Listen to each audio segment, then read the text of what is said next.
சௌபாகிய வணக்கம். நான் உங்கள் திதியோ கர்ண ஜோதிட முறை ஆராய்ச்சியாளர் பேராசிரியர் சௌபாகியம் மணிவண்ணன். இப்போ நம்ம பார்த்துட்டு இருக்கிறது மிக சிறந்த ஒரு கோவில்ங்க. ஆக்சுவலாக இடையாறு என்ற ஊரில் இருக்கக்கூடிய இடையாற்றுநாதர். ஏன் இந்த இடையாற்றுநாதர் என்ற பேர் வந்தது அப்படின்னா, 2 ஆறுகளுக்கு இடையில இந்த கோவில் அமைந்திருக்கும். அதுதான் இடையாற்றுநாதர் அப்படின்னு நம்ம சொல்கிறோம். இது எங்கே இருக்கு அப்படின்னா, விழுப்புரத்திலிருந்து ஒரு 30 கிலோமீட்டர் தூரத்தில் இருக்கு. சரிங்களா? ஒரு அற்புதமான சிவாலயம். இந்த சிவாலயம் என்ன பரிகாரங்களுக்காக நம்ம பயன்படுத்திக்கலாம் அப்படின்றத பற்றி நம்ம தெரிஞ்சுக்குவோம். நீங்க 27 நட்சத்திரங்கள்ல சுவாதி நட்சத்திரத்தில் பிறந்திருக்கீங்க. ஆக்சுவலாக சுவாதிக்கு உண்டான பரிகார கோவில் தான் இது. இந்த சுவாதி நட்சத்திரத்தில் பிறந்து நீங்க கடுமையா இதுவரை உழைக்கிறீங்க. ஆனால் முன்னுக்கு வர முடியல, தேவையான அளவுக்கு வளர்ச்சிகள் இல்லை அப்படின்னா, நீங்க இந்த இடையாற்றுநாதரை தரிசனம் செய்யும் போது அந்த சந்திரனால் வந்தக்கூடிய தோஷங்கள் விலகி உங்களுக்கும் பிறரை போல நல்ல ஒரு வளர்ச்சிகள் கிடைக்க ஆரம்பிக்கும்.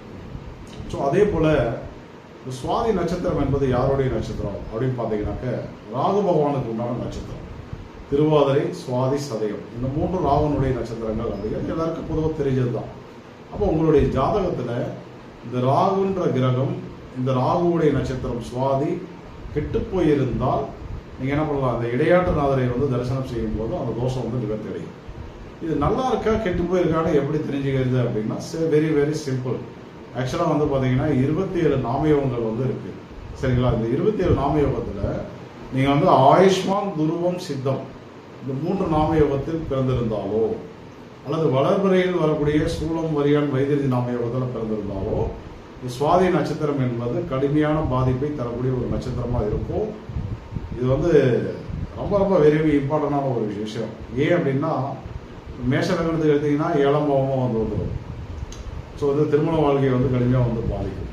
ஸோ அது மட்டும் கிடையாது. இந்த சுவாதி நட்சத்திரத்தினுடைய விசேஷம் என்ன அப்படின்னா, பெண்ணாக இருந்தால் பெண்ணுடைய யோனியில் இருந்து கர்ப்பப்பை வரை செல்லக்கூடிய வழிபாதைகளை குறிக்கக்கூடிய ஒரு நட்சத்திரம். இந்த யூட்ரஸ் டியூப்னு சொல்லுவாங்க. அதாவது கருப்பைக்கு செல்லக்கூடிய டியூப். சரிங்களா? அதை குறிக்கக்கூடிய ஒரு நட்சத்திரம். இந்த நட்சத்திரத்தில் ஏதாவது கிரகங்கள் அமர்ந்து, கிரகங்களே இல்லாமல் அது பாதிக்கப்பட்டிருந்தால் நிச்சயமா சொல்றேன், பெண்களுக்கு மென்சஸ்ல நிறைய பிரச்சனைகளை அனுபவிப்பாங்க. ஸோ அது மட்டும் கிடையாது, குழந்தை பிறப்புல கடுமையான பாதிப்புகள் உருவாகும். நிறைய கருத்தடைகளை சந்திச்சுட்டே இருப்பாங்க. சரிங்களா?